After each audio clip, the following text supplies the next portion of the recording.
Franchise model business. இந்த franchise model பிசினஸ்ல நெறைய ப்ரோஸும் இருக்கு, நெறைய கான்ஸும் இருக்கு.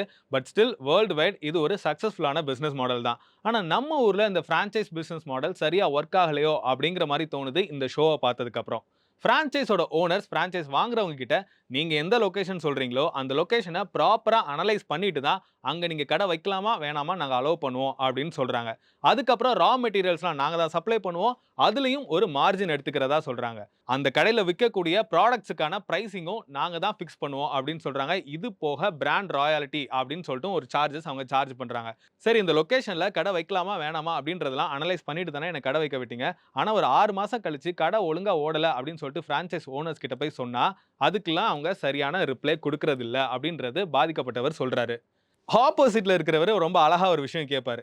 ரூ. 10 டீ விக்கிறதுக்கு எதுக்குப்பா ரூ. 10,00,000 குடுத்து பிரான்சைஸ் வைக்கிறீங்க?